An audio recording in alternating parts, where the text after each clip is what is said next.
Yo, it's Denzel from Castle Wash. The only, right? So right off the rip, just want to let you guys know, I recorded a video that's probably a little bit too spicy for the channel at the moment. It's a pretty harsh truth about starting pressure washing and developing a business that will roll over into next year's business and continue to grow from there. Obviously it's a lot like gardening. You plant seeds, and if you get that tree or that plant, whatever its final stage is, it'll flower, it'll go to seed, and then again there may be a little bit less work and luck involved to get those to grow, but it's still going to take time and effort on your part, right? That's kind of what a business is. But it gets to a point there's a level to where I'm hoping to cross in the next year or so, to where less input from me will equate to the same output from the business, right? Not that I'm gonna have any less work to do. I plan on being busy. I'll work every day if I have to. I know I've said before 3 or 4 days, but realistically that would be an end goal. There will be an interim period where I'm gonna be out there busting it, spraying water all day. All day. And that's kind of what I want to talk to you about. That's kind of to set up the mood I'm in. I'm in a great mood today. Again, that last video, which is not posted yet, it might not get posted, because even though it's how I feel and I stand by anything I said in it, I wouldn't want to alienate people who don't know me that well. Obviously, if you're seeing me on YouTube, I'm a small channel. I haven't been around that long, so you can't really understand me as a person and how I think and feel about stuff. But I'll tell you straight up, I'm absolutely trying my hardest to stay positive and keep finding avenues to go down. You know, I'll say it again, I say it often now, my area is so heavily commercialized, and if you don't know the appropriate avenues to go down, it's gonna storm here pretty soon, so expect rain. If you don't know the appropriate avenues to go down, you're lost at sea. You know, it's a lot like that. There goes a pressure washer right there. Big old hot water unit in a truck. Nothing too fancy. Probably makes a killing on that truck. That one truck probably pays for itself 10 times over a month. But you know, I get sidetracked, so I'm trying to be better about that. You're literally at sea. You're in a little dinky boat. Some people have yachts with a full crew and sailors and a captain, right? As the business owner, you might see yourself as the captain. And you got all these crew members, and everyone has every component has to work together to make that ship get where it's going. But me, it's just me. I have support. It's like I'm getting calls from shore saying, hey, I hope everything's going all right. I get little bits of advice here and there. I'll get a bone thrown at me once in a while, which is great. I always try to capitalize on that, but it's just me. I'm the navigator. I'm the helmsman. I'm the repair guy. I'm the communicator. I'm the captain. I'm the crew. I'm everything. My wife helps. She's at home trying to print letters right now, and our printer is just not doing what it's supposed to, which is print. What else is it? If a printer doesn't print, what is it? Right? It's a paperweight, or it's trash. But yeah, so I am staying positive. There's the rain. I am staying positive. I have the utmost faith in myself. Again, that's something I touched on in that video. You have to have faith in yourself. And if you can't get to a point where you have faith in yourself, you're gonna prolong your suffering. to a point where, I'm not telling you to quit, but you just get to a point where, like, damn, maybe you should be doing something else. Sometimes I wonder, I'm like, man, am I meant to? Yeah, I am meant to. I don't even get that far down that thought. I'm just like, yeah, I would love to own my own business, and I do. I just wish I was more successful in it, because once again, I find myself in the position of needing to find a job to pay my bills. Again, I'm in that interim. I have a wife and son already, and I don't want to do the whole back against the wall thing. You know, somebody might take that in a certain way, but no, I cannot jeopardize my household for my own pride's sake. And a lot of people will. A lot of people will put themselves through that and their whole family through that. You know, I've seen people tell stories about how their wife took their kids up north to live with their family, which is funny because my wife's family's from up north, and I'm like, nah, you ain't taking my son from me. Not that she's ever said she would. Never even implied it. I'm like, we want to stick together. And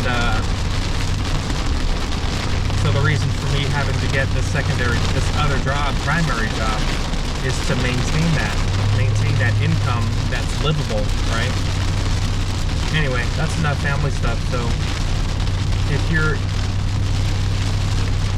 in your own business and you're having a hard time getting sales, let's talk about that, because that's what I'm doing right now. I'm going to a couple choice locations and areas to where I know it's not so heavily commercialized, or I should say it's not so heavily decentralized, right? Because you've got employees, and then you got a manager, and that manager, as I've mentioned before, doesn't really have any power a lot of the time. They probably report hours to the payroll company. They handle customer complaints. You know, they're the face of that store. But that's about all they do extra. Everything goes to the district manager or the regional manager, and they're the ones that keep a chokehold on that checkbook. Well, that's the person you want to talk to. But how do you get to them? You go to a store. Oh, I'll have to talk to my district manager. I'm like, oh, well, I'll talk to him. What's his or her name? And they never have an answer. And, you know, I don't want to push it, because then you'll just never hear from them. You don't want people, oh, this Castle Wash guy is a jerk, and he yells at our employees. I don't really yell that much. But you know what I'm saying. Like, if you're working at a place and there's someone just pushing, and they're asking for information that you're not allowed to give out, you tone out. You dip out of that conversation. After a while, you're like, I can't help you. Can't help you. You'll have to go on our website, blah, blah, blah, blah, blah, which we all know the websites. That little contact us, you fill out your information, and we'll get back to you if we care. That's basically what it is. You know, it's a little different for HOAs and stuff like that. But for me, it's all the communication is highly decentralized. From where I'm at, I should say. It's heavily centralized on their end, because you've got one person, one district manager, who's actually making a really big paycheck to be that. And he's in charge of all these other little satellites, all these little nodes. Because most businesses nowadays are just nodes. You know, you're trying to take up real estate that collects money. You put a business down that people want, it collects money, you pay the people that work it, and then you take that money out of there and you send it basically to a different state. A lot of these companies, they don't even have like a headquarters in the state they're in, obviously, right? Like, who knows where Walgreens, I don't know where their headquarters is, but the district manager or their regional manager, like, that guy could be over the southeastern United States.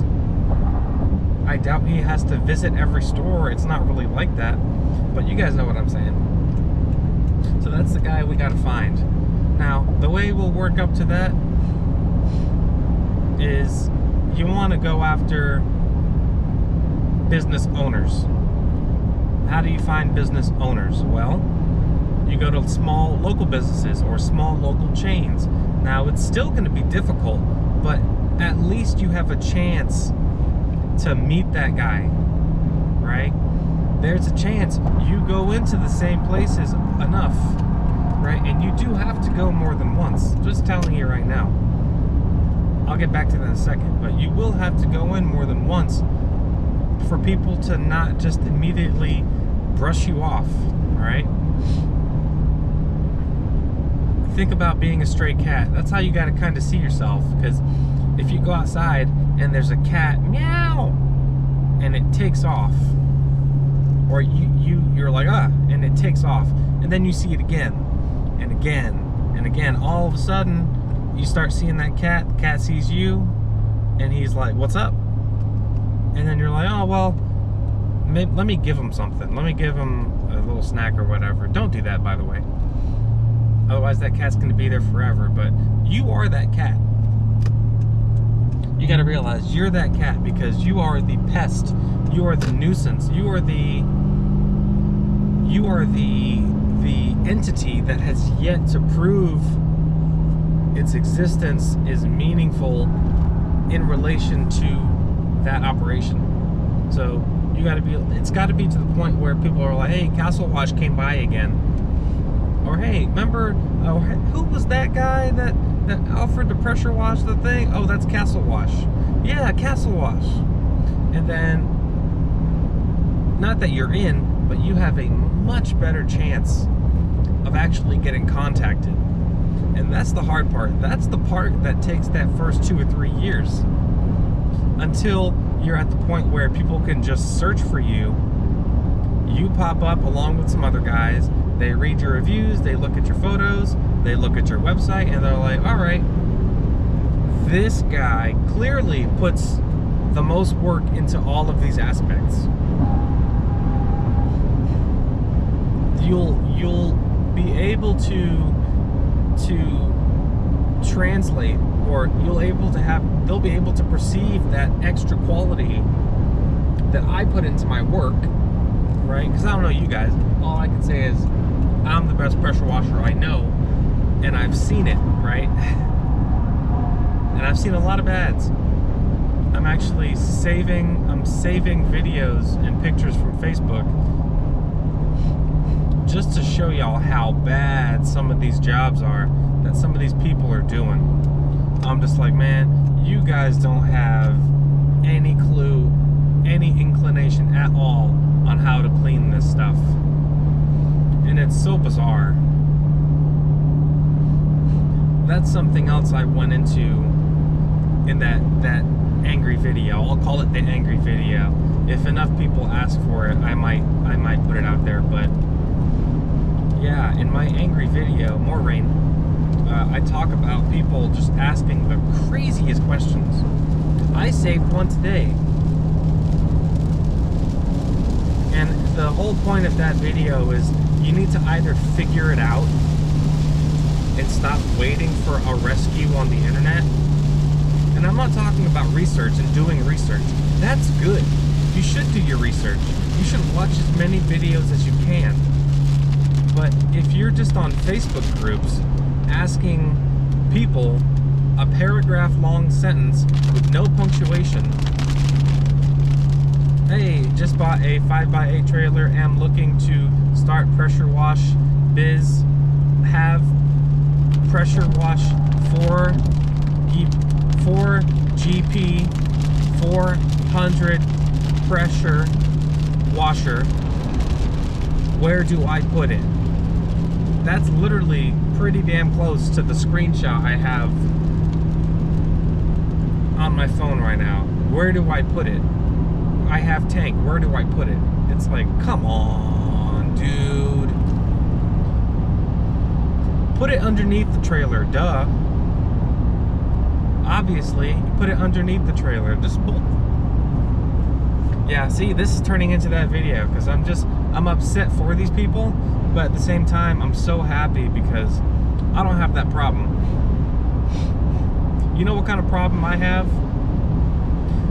I have a problem like hey, I wrote this project post 6 months ago. Why isn't Google indexing my SEO pages? That's the kind of problem I have. Now that might come easy to some of you guys. If you're into pressure washing and you think you want to run a business, if you don't know what I'm talking about then stop whatever you're doing.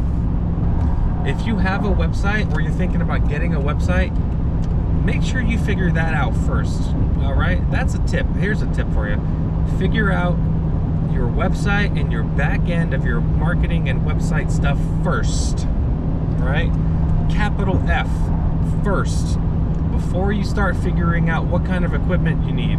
Because if you're gonna have equipment sitting around for 1.5 years in your garage, or you're gonna tow it around every couple weeks just to try to look like you're somebody who's busy, it's not gonna work out. I'm telling you from experience, okay? You need to figure out the boring stuff first. When you get a website, is your domain verified? Is your website working properly? Have you had it tested? Have you had it scored? How many of your pages are discoverable? Is it crawlable? Does Google like it? Is it designed well? Good. Are you writing SEO? Is your SEO being indexed? Does Google like your SEO? Are any of your SEO pages showing up for Google searches? What are the key terms? Guys, if you don't know any of that, and you've been paying out of your ass for a website for however long, first of all, you're down money. And I'm talking from experience. I'm basically yelling at myself right now. I thought I was doing the most I could with my website, but all it took for me was to run into an old buddy who was doing this, and he really showed me how underwhelming my website really was. It looks great, got a great score, but that doesn't mean anything if all that other stuff I mentioned is not also being put to the test. Thank you, Ty. Ty, if you're watching this, and I'm gonna make sure you watch it, you are the freaking man. Because you and I know the company that I pay for my website did some things really, really well, and then the opposite, right? Or some things they just didn't do. Never offered it, never brought it to my attention, whatever, however we want to say it. So I'm gonna leave them alone, but Ty, you are the man. All right, Ty, you can stop watching now, because the rest I'm talking about is pressure washing stuff. But going into more on the writing stuff, you guys really got to get into habits. And good habits over bad habits are what's going to make you money. So let's talk about something a little bit lighthearted, okay? Let's talk about just talking to customers. I'm phenomenal with talking with customers. My only problem is I don't have any. That's my main problem. I just don't have any customers, so I'm going out trying to find some. But not everyone you talk to about pressure washing is a pressure washing customer. Not everyone cares. I've said it before, some people don't care about nothing you're selling. They'll do it themselves, or they ain't getting it done, they don't care. All right? So forget about them. Let's talk about people who are normal people who call you. Bring. You answer. Castle Wash, thank you so much for calling. How can I help you? Yeah, how much you charge for a driveway? Very crucial point right here.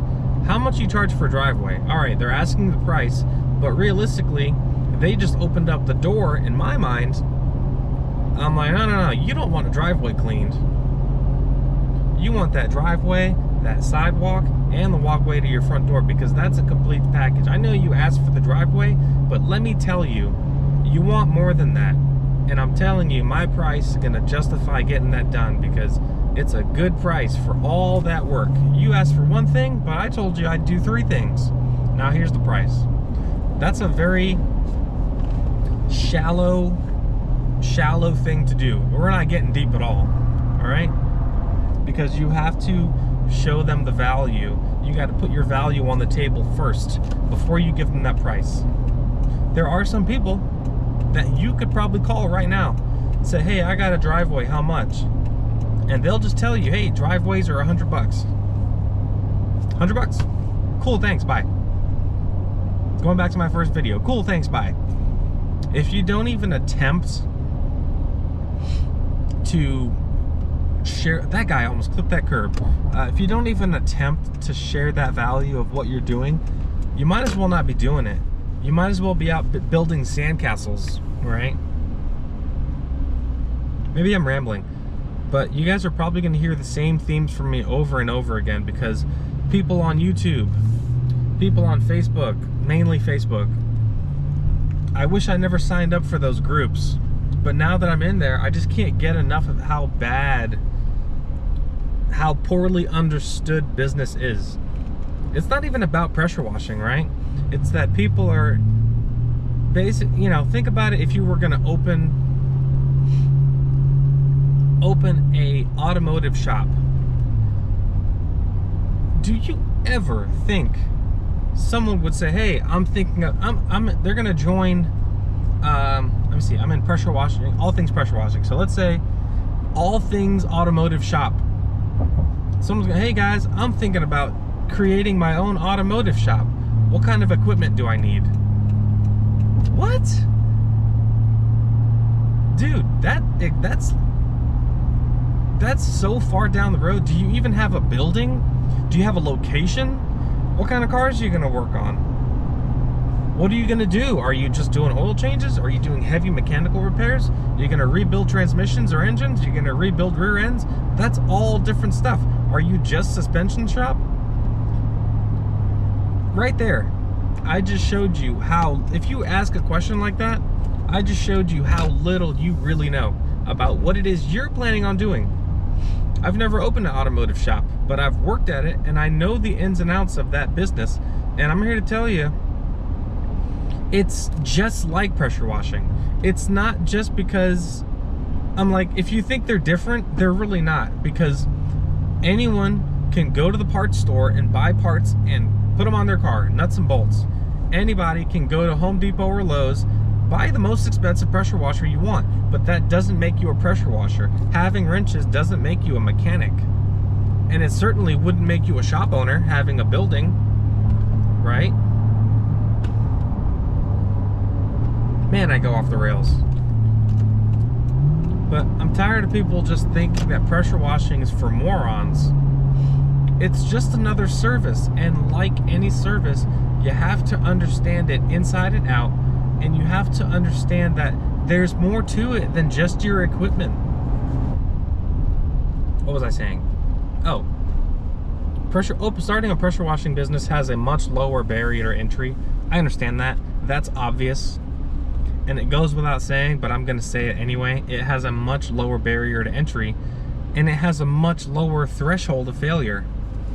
Because if you go out and buy the most expensive truck, go get you a big old Isuzu flatbed and a 20-foot trailer and just load it up with the best equipment you can. At most, you're probably 120 grand in.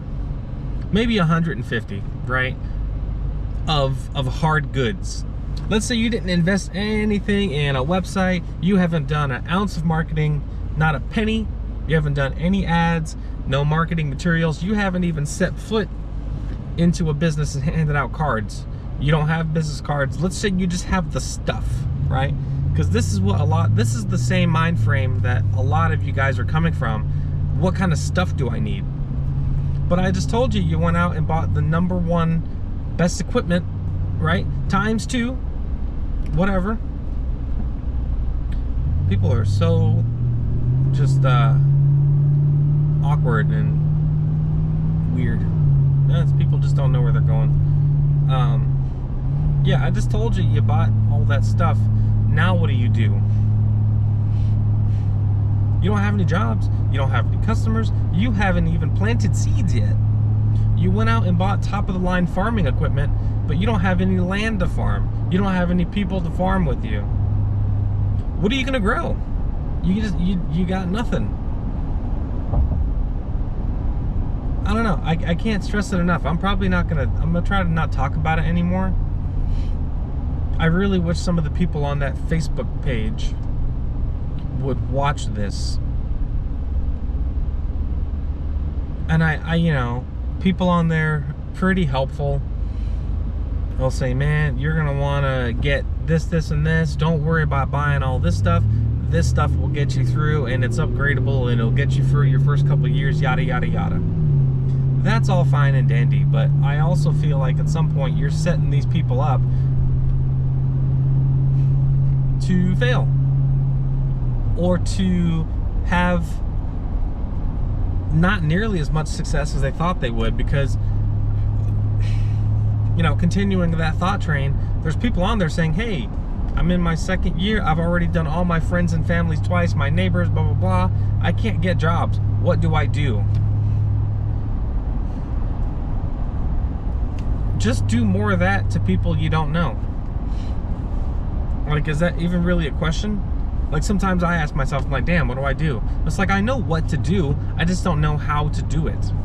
These people want to be told what to do. Oh man, what you gonna want to do? Go to your local government so-and-so, find out who owns the buildings, and send them, you know, give them a call. Just call places, cold call. I don't know if cold calling works for pressure washing. It's such a, it's just such a wishy-washy kind of thing, no pun intended. Like, people don't ever really need to do it.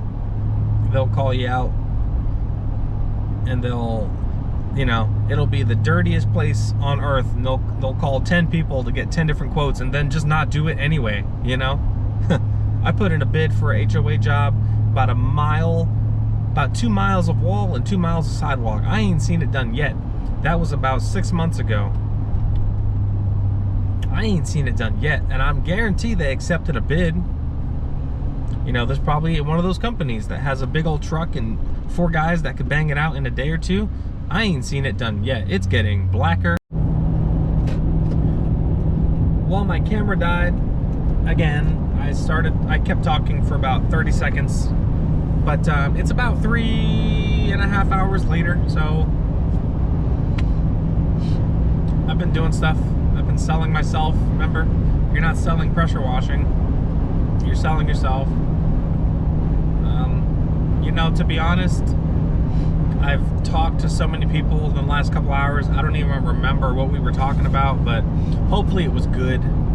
Hopefully it's good information. Hopefully I'm picking the nonsense out of you guys and gals, because there's a hierarchy of things that are important, all right? And if something is important, there's other things that are less important, right?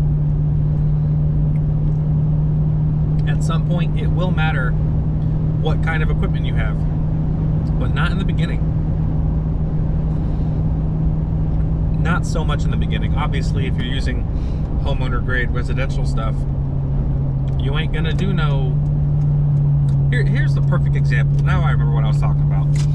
But I'm gonna end the video with a story. So, about a year ago, I went to my local game store and I offered a bid to wash the front store of the front of the store. It's got these stone pillars coming down. There's about 8 of them, and they were covered in black algae. The way that roof is made, the water runs right down them. They're not covered by the roof also, and they were black, nasty, covered in algae. Well, I knew that even with my coming up in skill and understanding of how to do things back then, I still had a major issue, which was time constraint. Because I can't do it at night. You know, I couldn't do it at night at the time because I wouldn't be able to see. They don't have lights there. And I wouldn't be able to do it during hours because I'm spraying chemicals. I don't want to spray people or have stuff dripping down over the doors when they come in. So I had to do it before they open. On a Thursday of all days. They opened at 1. I got there at 7 in the morning. I got there just after 7 in the morning with my buddy, and we hustled the entire time. I had him with a long-handled broom, trying to get as many bug nests and stuff down as possible. I was spraying bleach for the first like 3 hours, and then after that, I was pressure washing. And we got it done right at like 12:50. Like literally 12:50. That was a job well done on my part. If I went back and did that job right now with my equipment, I'd be out of there by 10:30. You know, it's so funny hearing and remembering that job, because the whole time I was like, man, I'm busting my ass and I still feel like I'm going slow. Well, I was, because I had a 2.5 gallon a minute, 200 feet of hose away, and I had to turn the unloader down a little bit so I could use my turbo nozzle on the brick without ripping chunks off. Yes, you can do it. Yes, I did it. No, I didn't cause any damage. Simple as that. But turbo nozzles are slow at that gallons per minute, right? But I did it, man. That was easy money.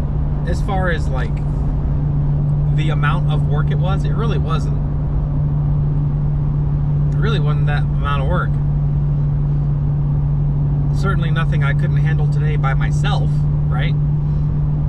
Either way, job well done. You can do that stuff. You can go out and get those commercial jobs, but you have to understand what you're working with. So I'd say go get the job. Go get it and then do it. Don't feel weird about saying, hey, it's gonna take me a little bit longer. Don't overpromise it and be like, oh, it's gonna be amazing. It's like, it's gonna be clean. I'll get all the algae off. But don't oversell it as far as your ability, and let them know like, hey, I might take a day or two. Doesn't matter what they want, right? Not that it doesn't matter what they want, but if they want it done in a day, if you can do it in a day, then promise a day and then do it. If they never bring it up, just say, hey, it'll probably take me 2 days. And then, hey, if you finish it in 1, that's even better. Especially if you already sold the job, they like you, they want you to do it. If you're like, yeah, it'll probably take me, I'll probably have to cut it into 2 mornings just because, put it back on them. It's like, because you guys open at whatever time, you know? Yeah, you could do that. Might work out, might not. I don't know, try it for yourself. I have equipment that I can do pretty much anything I want in 1 day, other than some catastrophically large concrete cleaning. Just because concrete cleaning is always going to be the slowest thing you do. Anyway, that's it. I just wanted to finish with a story. Again, I remember some of the things I was saying now about your marketing and your SEO and stuff like that. That stuff takes a long time to percolate. I just got an email saying some of my pages that I submitted to be indexed they failed to index, so I'm gonna go figure out what's going on with those. Again, I've always got homework. I've always got homework and stuff to do now, so that's good. Because if I'm doing something and making progress, that's good. If I'm just, you know, messing around in Canva trying to come up with a logo, like that's not really doing anything, right? I did stop by a place to get a quote on a sign. That would be potentially good. Right now, I've only got like a 2x3. You saw in my video, I want to get a 4x6, take up the whole back end of that thing. That would be a noticeable difference. That's a couple $100, and it's not going to make money immediately, right? But neither will a pressure washer. If you go out and buy a pressure washer, it doesn't spray money, it sprays water. Just think about it like that. Anyway, I really hope you guys enjoyed it. I hope you guys watched it. I hope I'm not too abrasive sometimes. I'm trying to work on it, but at the same time, I gotta be true to myself. Anyway, I wish you guys the best, and I hope you're watching it. and take care. I'll see you in the next video.